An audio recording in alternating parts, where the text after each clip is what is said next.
Today I am bringing you easy, healthy, spring-inspired meal ideas that can be used for breakfast, lunch, dinner, and dessert. A lot of the meals will be using ingredients from the batch prep I did in the last video. If you guys haven't seen that yet, I will link it up here as well as in the description box down below. And with that, let's get started. First up, we are going to make some celery juice. I actually purposely bought those celery stalks to make juice. As the weather starts getting warmer, I find myself craving something really refreshing in the morning. Of course, I don't juice every single day, but I do like to have it on occasion. And I personally really like the taste of plain celery juice. I know it's not for everyone, but there are some supposed health benefits and I think it tastes really good.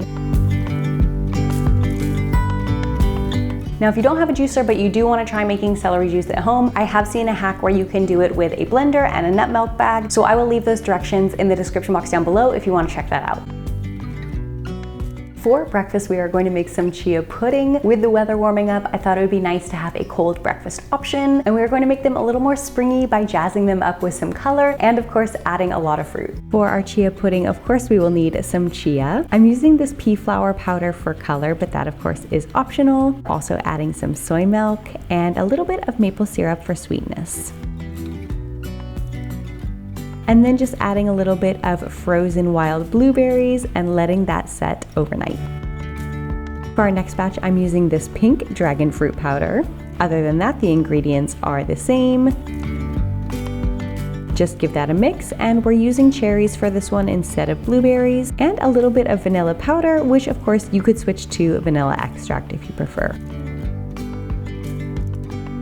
Once your pudding has gelled up, you can top it however you like. I'm just using a little bit of vegan vanilla coconut yogurt, banana, and mango.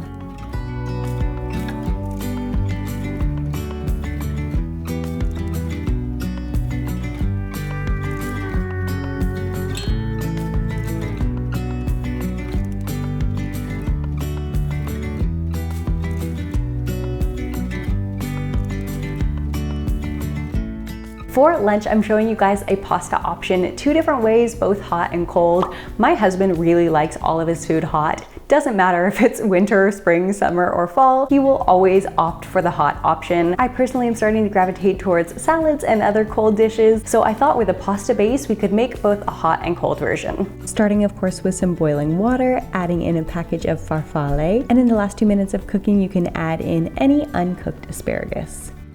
And so for the hot version of this pasta, I was thinking to make pasta primavera, of course, a very springy pasta. I believe primavera actually means spring in Italian, maybe? And we're just keeping it very simple with some sauteed veggies and lemon zest, but you could even do a very light sauce. I was thinking like a thinned out hummus would be really nice with this, or even a very, very light cashew cream and garlic sauce would be good as well. I don't think either of those are traditional, but I do think it sounds really good.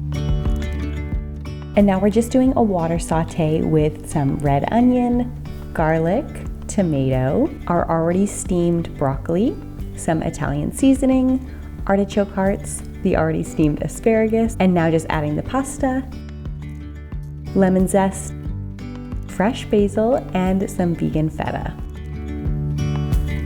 Now, a lot of you have been asking me about some store-bought vegan cheeses that are also oil-free, and I believe I've mentioned this company before, but they are worth mentioning again. There is a company called Treeline, and I know that they do have oil-free cheese options, so I'm gonna link their info in the description box down below. Definitely go check them out if you're interested. For the pasta salad, we're adding artichoke hearts, red onion, steamed asparagus, tomatoes, capers, Kalamata olives, cucumber, switching to a larger bowl because I ran out of space, and adding our steamed beets. Now just making a very light dressing with lemon juice, stone ground mustard, maple syrup, salt, tahini, and garlic powder.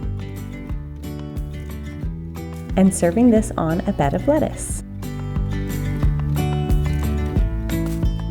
For our dinner option, I have actually been craving noodles with peanut sauce for a little while now. Similar to lunch, it can be served hot or cold, and it has a really delicious peanut sauce that goes along with it. And I've managed to make that peanut sauce a little bit healthier by incorporating some white beans into it. So usually with peanut sauce, I find that it uses a lot of peanut butter, which is of course delicious, but maybe not the healthiest if you're trying to watch your fat intake. So by swapping out some of that peanut butter for white beans, it makes the sauce a little bit healthier and still delicious.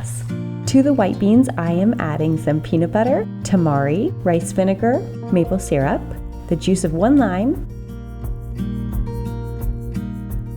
1 clove of garlic, and a small piece of ginger. These rice noodles cook up very quickly. You just need to soak them in hot water for a few minutes until they're soft and pliable. Then go ahead and drain them and pop them into an ice cold water bath. For the veggie portion of this, I'm just using all the leftover veggies we have in the fridge. We have some mushrooms, carrots, bell peppers, green onion, edamame, and our cooked bok choy and broccoli. Now these noodles can be a little bit tricky to meal prep because I find that if you cook a large amount in advance and then add them into the stir fry with all the sauce and everything, they do tend to get a little bit soggy when they're left in the fridge for a few days. So what I personally like to do is just to keep the noodles and the veggies separate, and then when you're ready to make another meal, just reheat your veggies, add those on top of the cooked noodles, toss with some sauce, and you're good to go.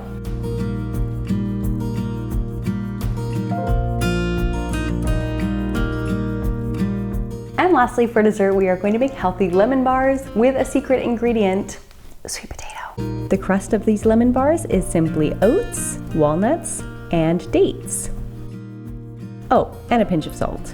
Blend that up until it's nicely incorporated. You want the mixture to be able to stick together.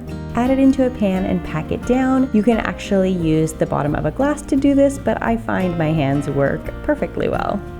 And now for the lemon portion, we are going to use an already baked sweet potato combined with some maple syrup sugar. This is just dehydrated maple syrup, some soy milk, arrowroot starch, or you can use cornstarch, a little bit of agar-agar dissolved in lemon juice, a little more soy milk to thin, and of course some lemon zest. Now I'm just going to heat it on the stove to activate the cornstarch and the agar-agar, and just keep stirring until it's thickened. Then pour it on top of your crust, allow it to cool at room temperature, and then pop it in the fridge overnight. Now if you did want a more authentic lemon yellow color, you could definitely use white sweet potatoes here instead of orange.